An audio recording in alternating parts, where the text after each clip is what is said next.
Hello student, स्वागत है आपका हमारे यूट्यूब चैनल पर एक बार फिर से। आज हम दूसरा पार्ट लेकर आए हैं दो चरों वाले रैखिक समीकरण युग्म से जुड़ा हुआ कक्षा 10 की प्रश्नावली 3 का ये चैप्टर है। तो उसमें हम सीख रहे थे, इससे पहले हमने जाना कि दो चरों वाले रैखिक समीकरण क्या होते हैं, कैसे बनते हैं और कैसे उनको हल करने की विधियां हैं, तो उनके बारे में हमने जाना था। तो मैं आपको एक बार फिर से बता देता हूं कि एक दो चर वाला रैखिक समीकरण होता क्या है।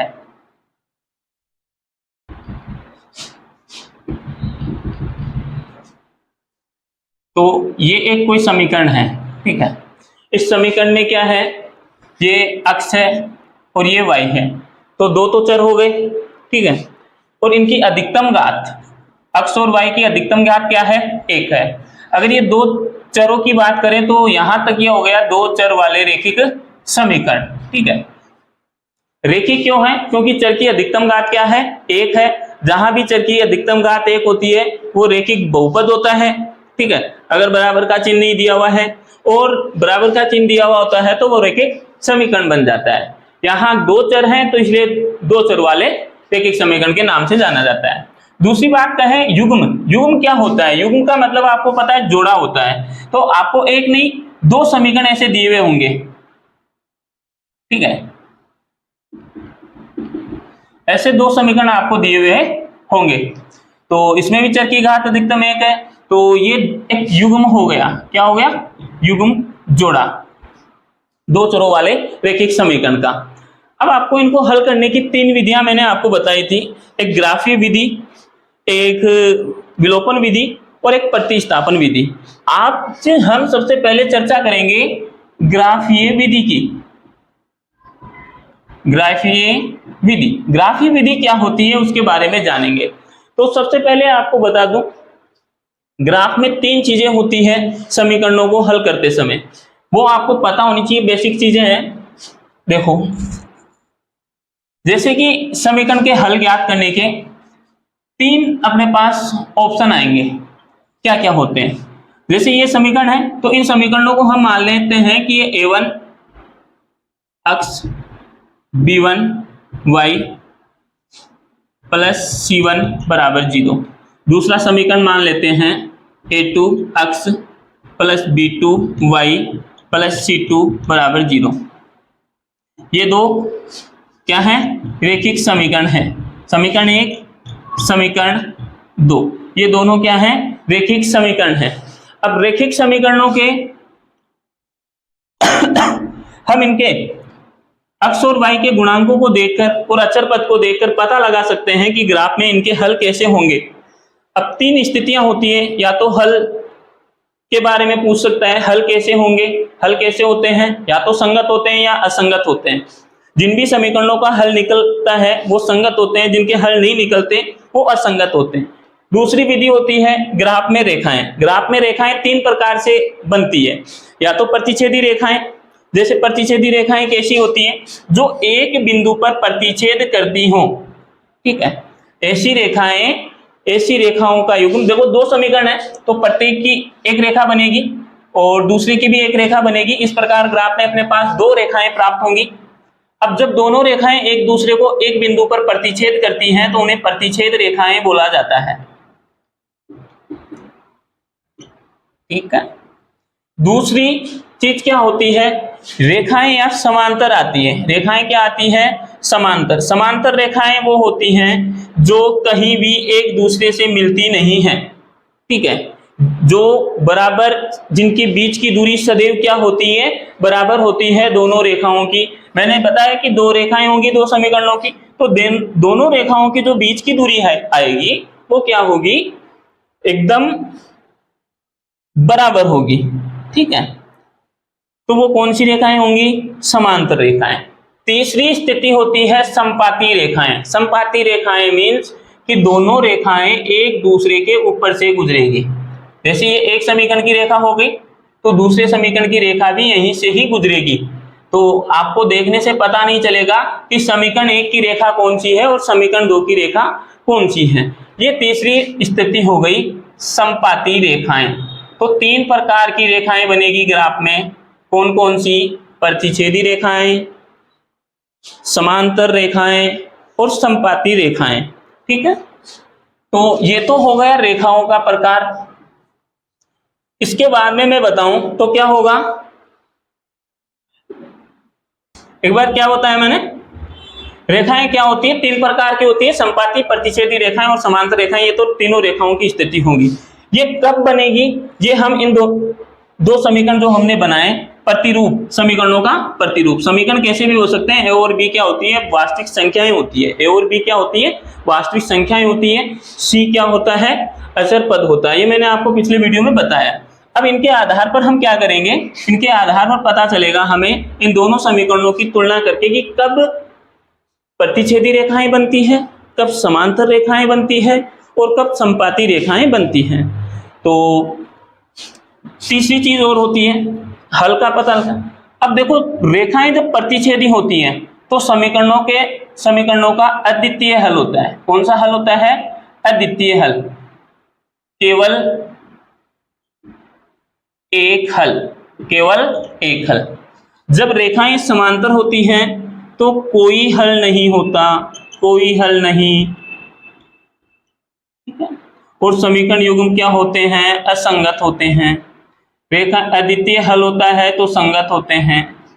जब रेखाएं संपाती होती हैं तो अनंत हल होते हैं। समीकरण निकाय का अपरिमित रूप से अनंत हल होते हैं। और ये क्या होंगे? समीकरण युग्म संगत होंगे। ठीक है, तो इनके आधार। अब देखो कब होता है, जैसे मैं आपको एक तालिका बना के बताता हूं।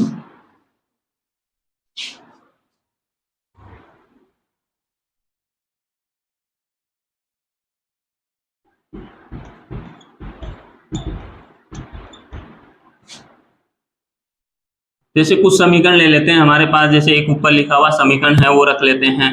3y + 4 = 0, 3x + 2y + 5 = 0।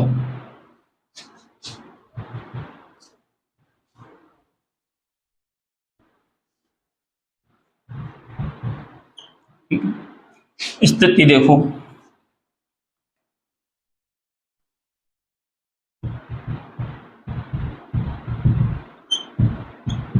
तुलना। या आप एक बार ऐसे रखिए, पहले a1/a2, b1/b2, फिर रखिए आप c1/c2। तो देखेंगे a1/a2 का मान कितना है? a1, यानी a का मतलब मैंने बताया था अक्ष का गुणांक कितना है? 2, और a2 दूसरे समीकरण का जो गुणांक है अक्ष में वो 3। b1 3, b2 2, c1 c2 कितना है? 4/5। तुलना करने पर हम देखते हैं कि a1/a2 बराबर है क्या b1/b2 के? बराबर नहीं है। ये 2/3 है, ये 3/2 है, अलग अलग मान है दोनों, तो नॉट इक्वल है। तो b1/b2 नॉट इक्वल है। तो समीकरण रेखाएं कैसी बनेगी? रेखाएं बनेगी प्रतिच्छेदी। अगर ऐसी स्थिति बनती है तो रेखाएं प्रतिच्छेदी, हल अद्वितीय हल। ठीक है, अर्थात केवल एक हल।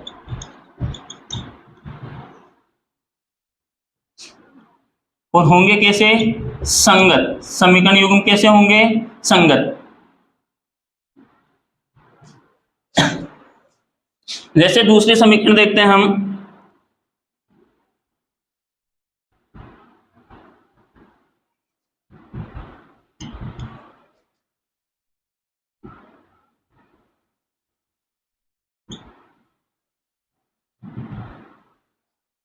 अब इसमें देखें तो a1/a2 का मान क्या है? 4/8। कटते हैं तो काट दीजिए, क्या आ रहा है? 1/2। ऐसे ही b1/b2 क्या आ रहा है? 2/4। कट रहे हैं, 1/2 आ रहा है, काट दीजिए। 8/16 C1/C2 कट रहे हैं, क्या आ जाएगा 1/2 काट दीजिए। अब हम तुलना करें तो यहाँ क्या है A1/A2 बराबर B1/B2 बराबर C1/C2।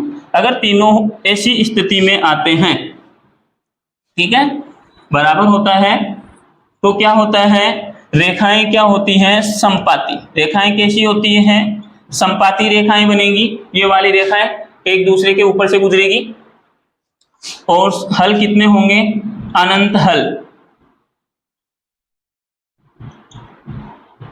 अनंत हल और समीकरण युग्म कैसे होंगे, संगत। तीसरी स्थिति और बनती है एक, क्या, जैसे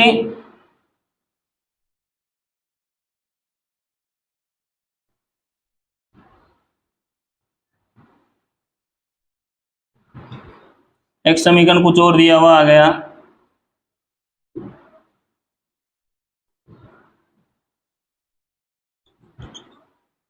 जैसे ये क्या है -5/10, माइनस के 5 माइनस के 10। अगर माइनस दिया हुआ है तो माइनस रखा जाएगा साथ में, माइनस माइनस से कट जाएगा और 5 से 10 कटेगा एक बार, तो 1/2 हो जाएगा। ऐसे ही 3/6 B1/B2 कटेगा तो 1/2 आ जाएगा। और C1/C2 का मान क्या आ रहा है, 16/15। कट रहा नहीं है तो ऐसे ही रख देंगे। स्थिति कैसी बन रही है, A1/A2 तुलना करने पर बराबर है B1/B2 और नॉट इक्वल है C1/C2 के। तो रेखाएं कैसी होंगी, समांतर रेखाएं बनेगी और समीकरण युग्म का कोई हल नहीं होगा, कोई हल नहीं, और क्या होंगे, असंगत होंगे। तो ये मैंने मोटी मोटी सभी चीजें एक बार सारणी आपको बता दिया है। आपको ये इतना इतना मैटर याद करना ही होगा, आपको नॉलेज में होना ही चाहिए कि अगर जब समीकरण युग्म में A1/A2 नॉट इक्वल होता है B1/B2 तो रेखाएं प्रतिच्छेदी बनती है, हल अद्वितीय होता है और उनका रूप कैसा होता है, संगत होता है। ऐसे ही रेखाएं जब A1/A2 बराबर B1/B2 बराबर C1/C2 होगा तो रेखाएं संपाती होगी, अनंत हल होंगे और समीकरण निकाय क्या होंगे, संगत होंगे। इसी प्रकार A1/A2 B1/B2 बराबर हो और नॉट इक्वल हो C1/C2 तो रेखाएं कैसी होंगी, समांतर, कोई हल नहीं, असंगत। समीकरण निकाय क्या होंगे, असंगत होंगे। तो आज के वीडियो में केवल इतना ही, कल एक नया पार्ट लेकर आएंगे वीडियो से जुड़ा हुआ। तब तक के लिए हमारे चैनल को सब्सक्राइब करें और वीडियो अच्छा लगा हो तो शेयर करें और अपने साथ वाले स्टूडेंट्स को बताएं ताकि मैं और ज़्यादा मोटिव हो सकूं वीडियो बनाने के लिए, आपके लिए नए नए वीडियो लाने के लिए। ठीक है, तब तक के लिए टाटा बाय बाय, फिर मिलते हैं नेक्स्ट वीडियो में।